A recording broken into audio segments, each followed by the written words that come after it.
Stop being the nice guy.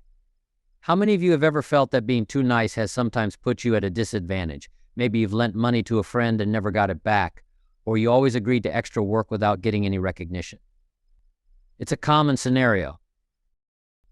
You see, being nice is a wonderful trait, but when it becomes a habit of self-sacrifice and self-neglect, it turns into a pitfall.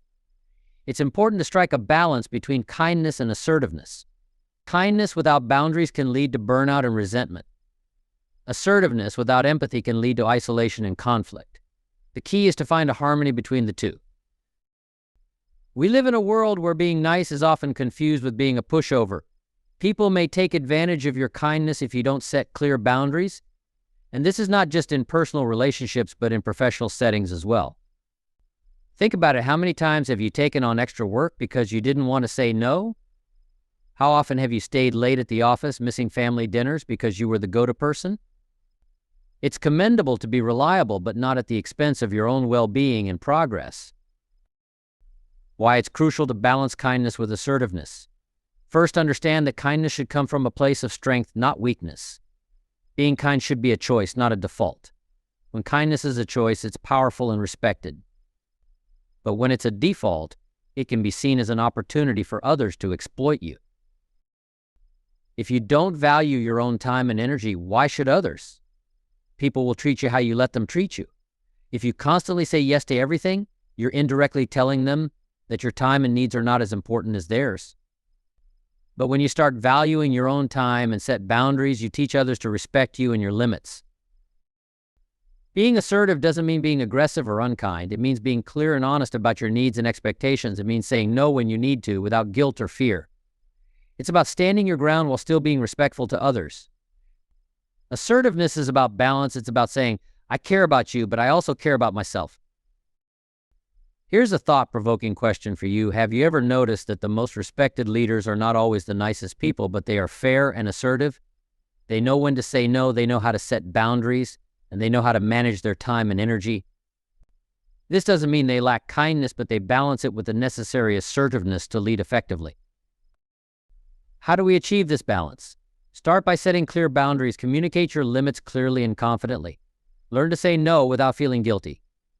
Remember, every time you say yes to something unimportant, you are saying no to something important. Practice self-care and prioritize your well-being. Understand that you cannot pour from an empty cup. Be kind, but not at the expense of your own health and happiness. Being the nice guy doesn't mean being the doormat. It means being kind and empathetic, but also assertive and strong. It means valuing yourself as much as you value others. So as you go about your day, ask yourself, am I being kind to myself? Am I setting the right boundaries? Am I balancing my kindness with assertiveness? The answers to these questions can transform your life, bringing you respect, happiness, and success. Consider a topic that many of us can relate to: the cost of being too nice. Have you ever felt taken advantage of because you were trying to be nice? Do you often find yourself putting others' needs before your own? These are important questions, and the answers can have a significant impact on your life. I recall a time when I was just starting out. I was eager to please, always saying yes to every request, every favor. I thought being nice was the way to build relationships and earn respect. But soon I found myself overwhelmed, stretched thin, and feeling unappreciated. My kindness had turned into a weakness that others exploited. Has that ever happened to you? One common scenario where being overly nice leads to negative outcomes is in the workplace. Think about it. How often have you taken on extra tasks because you didn't want to say no? You stayed late to help a colleague, covered for someone's mistake, or accepted unreasonable deadlines. It's commendable to be a team player, but not at the cost of your own well-being and progress. So why do we fall into this nice guy trap? The reasons are often deeply rooted in our upbringing and societal influences. From a young age, many of us are taught to be polite, to share, to always be kind. These are important values, no doubt, but sometimes they are internalized in a way that makes it hard for us to assert ourselves. Have you ever stopped to think about how your upbringing has shaped your behavior? Society often glorifies the selfless hero, the one who sacrifices everything for others. While selflessness is a virtue, it can become a vice if it leads to self-neglect. Cultural narratives can reinforce this behavior, making us believe that our worth is tied to how much we can give, how accommodating we can be, but at what cost? Understanding the root causes of this behavior requires reflection. Think about your past experiences. Were you rewarded for being nice and compliant? Did you receive approval and affection when you put others' needs before your own? These experiences can shape our adult behavior, making us default to niceness even when it's detrimental to us. One key element at the heart of this issue is self-worth. How we value ourselves directly impacts how we allow others to treat us. If we have a strong sense of self-worth, we are more likely to set boundaries and say no when necessary. But if our self-worth is low, we might seek validation through pleasing others, even to our own detriment. Have you ever noticed how your self-worth influences your actions? Reflecting on my own experiences, I remember a time when my self-worth was tied to external validation. I thought that by being nice, by always saying yes, I would earn respect and admiration. But instead, I found myself feeling used and unappreciated. It was a tough lesson to learn, but an important one. Your worth is not determined by how much you can do for others. It's determined by your values, your integrity, and your self-respect. Balancing kindness with assertiveness is not just about protecting yourself, it's also about being more effective in your interactions and relationships. When you are assertive, you communicate your needs clearly and respect others' needs as well. It creates a dynamic where mutual respect and understanding can flourish. How do we break free from the nice guy trap? Start by setting clear boundaries. Learn to say no without feeling guilty. Understand that saying no to others sometimes means saying yes to yourself. It's not about being selfish, it's about self-care. Recognize that your time and energy are valuable. Prioritize your own well-being. Work on building your self-worth. Reflect on your strengths and achievements. Remind yourself that you are valuable and deserving of respect. Surround yourself with people who appreciate you for who you are, not just for what you can do for them. Practice assertiveness. It might feel uncomfortable at first, especially if you're used to always being nice. But with practice, it will become easier. Remember, being assertive doesn't mean being rude or unkind. It means being honest and respectful about your own needs. The cost of being too nice can be high, leading to burnout, resentment, and missed opportunities. By understanding the root causes of this behavior and working on our self-worth and assertiveness, we can find a healthier balance. Consider the power of assertiveness. You see, assertiveness is often misunderstood, so let's clear that up right from the start. Assertiveness is not about being aggressive. It's about expressing your thoughts, feelings, and needs in a clear, direct, and respectful way. Aggression, on the other hand, is about forcing your will on others, often disregarding their feelings and needs. Why is being assertive so powerful? Let's explore that together. Imagine a situation where you always put others' needs before your own. You agree to every request, take on every extra task, and avoid conflict at all costs. Over time, you might find yourself feeling overwhelmed, underappreciated, and even resentful. Sound familiar? This is the price of not being assertive. Assertiveness also brings significant benefits in the professional world. Consider a scenario where you're in a meeting, you have a great idea but are too hesitant to speak up. Later, someone else suggests the same idea and gets all the credit. Frustrating, right? Being assertive means you confidently share your ideas and opinions. This doesn't just benefit you, it can bring new insights and solutions to your team. Let's address another common concern. Many people fear that being assertive will make them seem rude or unkind. But here's the truth: assertiveness, when done right, is actually a form of respect. It respects your own needs and the needs of others. It says, I value myself and I value you. It's about finding a balance where both parties feel heard and respected. Think about this. How often do you agree to things you don't want to do just to avoid conflict? How does that affect your mood, your time, and your relationships? When you learn to say no assertively, you free up time for things that truly matter to you. You also teach others to respect your boundaries. It's not about rejecting others. It's about honoring your own priorities and values. How to cultivate assertiveness. Start small. Practice in low-stakes situations. If a colleague asks for a favor that you can't or don't want to do, politely decline. Use clear, respectful language. For instance, I'm sorry, but I can't take that on right now. Notice how this doesn't shut down the other person. It simply states your position clearly. Another important aspect is to maintain your calm. Assertiveness isn't about being loud or forceful. It's about being firm and composed. When you remain calm, your message comes across more effectively. People are more likely to listen and respect your stance. Practice makes perfect, so the more you practice, the more naturally assertive you'll become. Let's reflect for a moment. How would your life change if you embraced assertiveness? Would you have more time for yourself? Would your relationships become more genuine and respectful? Would your career take a positive turn? These are powerful questions because they point to the potential that lies within you. Remember that assertiveness is a skill that can be learned and refined. It's about respecting yourself and others, communicating openly, and setting healthy boundaries. The benefits of being assertive are immense, from improved personal relationships to greater professional success. Setting boundaries is about knowing your limits and communicating them effectively. It's about understanding that your time, energy, and resources are valuable. When you set boundaries, you're not being mean or selfish, you're being respectful of yourself. Learning to say no gracefully is an essential skill. Have you ever agreed to something and immediately regretted it? It's a common scenario. Saying no doesn't have to be harsh. It can be as simple as, "I appreciate you thinking of me, but I won't be able to take this on right now." This way, you're acknowledging the request and showing respect, but also standing firm on your decision. What would change in your life if you started saying no to things that don't serve your goals or well-being? Communicating effectively and assertively is another key component. Effective communication is clear, direct, and respectful. It's about expressing your thoughts and needs without apology or aggression. When you communicate assertively, you build stronger, more honest relationships. I encourage you all to reflect on these points and think about your own experiences. Have you ever felt taken advantage of because you were too nice? What would change if you started prioritizing your own needs? Let's take a moment to reflect. Feel free to share your thoughts with the person next to you or write them down. Consider about dealing with guilt and fear. These emotions often hold us back from changing our behavior. When we start setting boundaries and saying no, it's common to feel guilty. We worry about disappointing others or being seen as unkind. But here's the thing, feeling guilty doesn't mean you're doing something wrong. It means you're doing something new, something that's important for your growth. Think about this, what's holding you back from being assertive? Is it fear of rejection? Fear of conflict?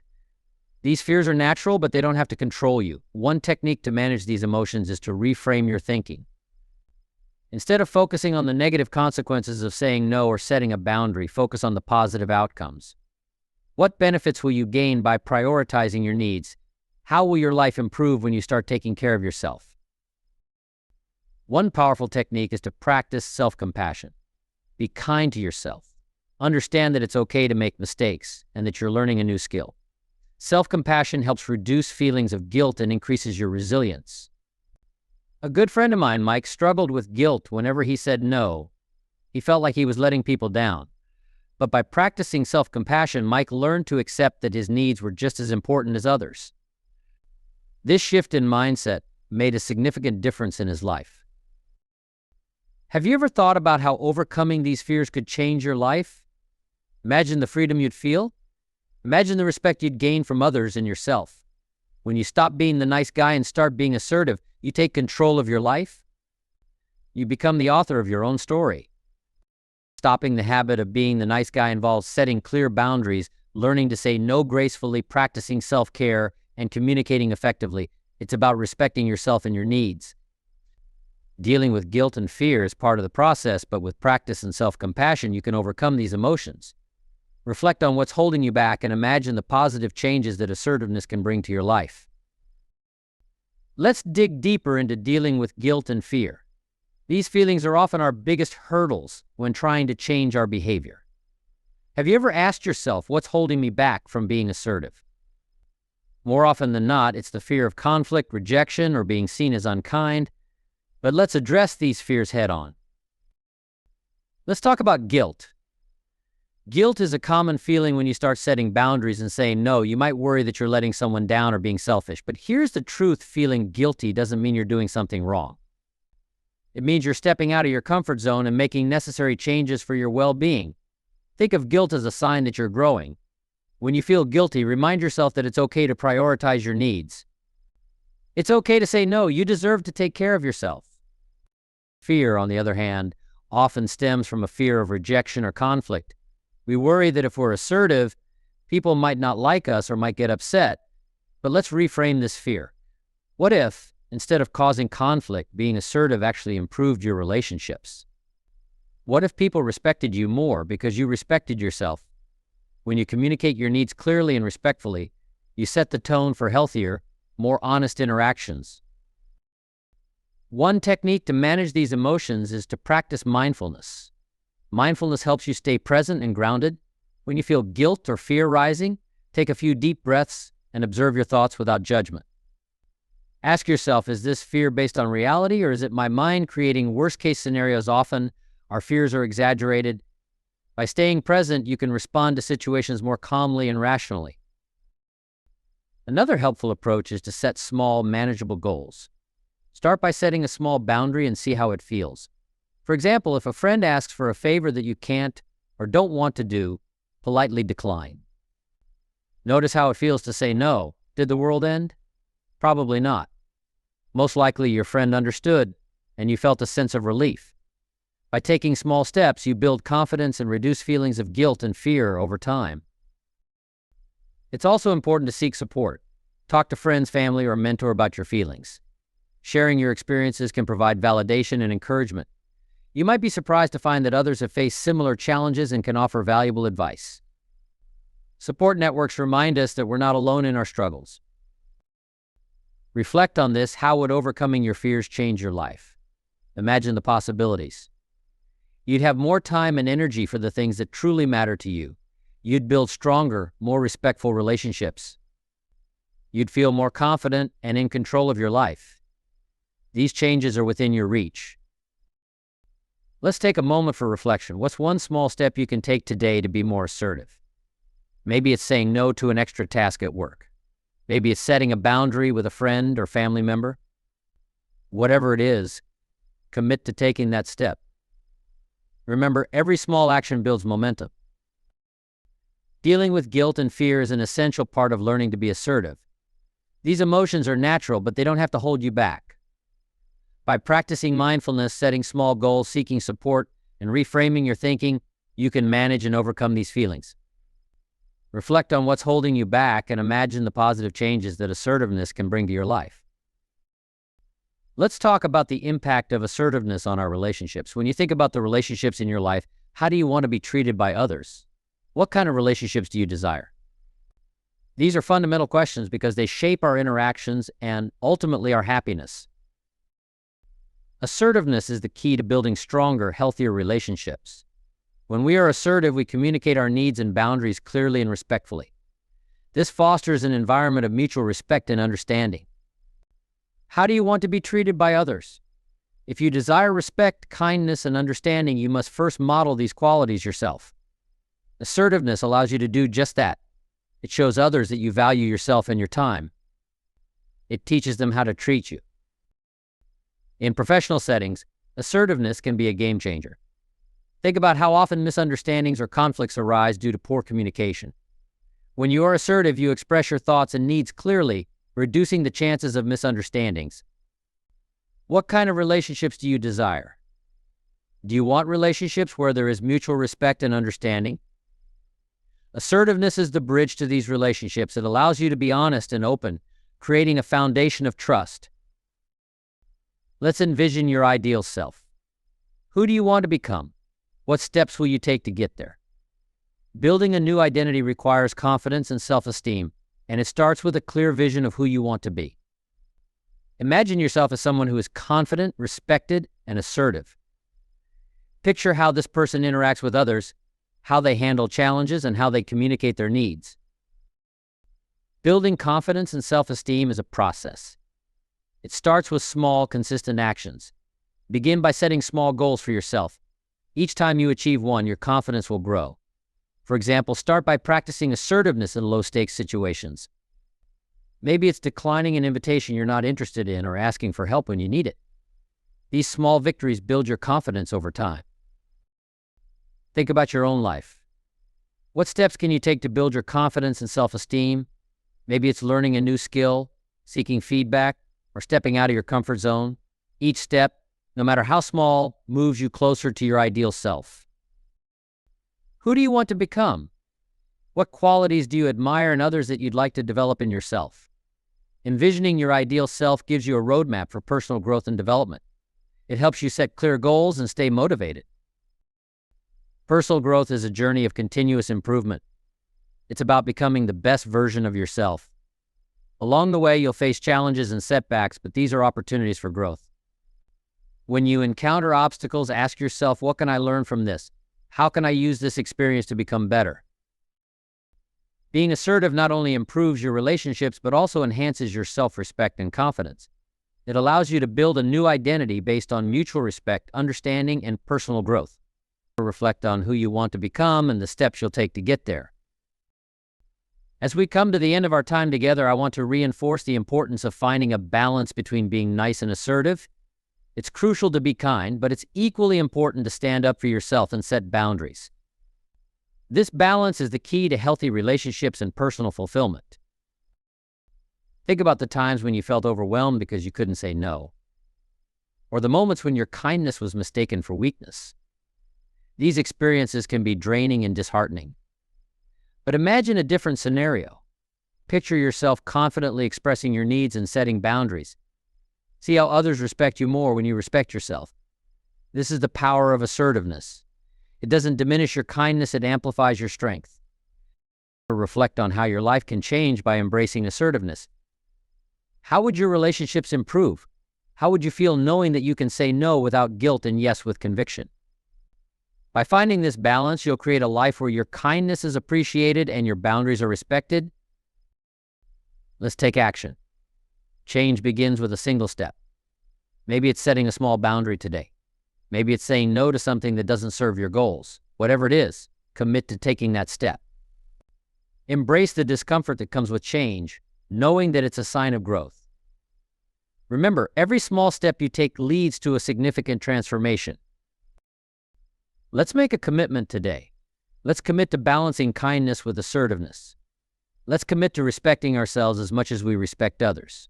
Take the lessons we've discussed and apply them to your daily life. Start small, be consistent, and watch how your life begins to transform. You have the power to change your story. You have the strength to set boundaries, to say no when necessary, and to prioritize your own needs. Embrace this power. Use it to build the life you desire. Remember, the journey of 1,000 miles begins with a single step. Take that step today. I want to leave you with an inspiring quote, "Be the change you wish to see in the world." This quote embodies the essence of our discussion. By changing ourselves, by becoming more assertive and balanced, we not only improve our own lives, but also inspire those around us to do the same.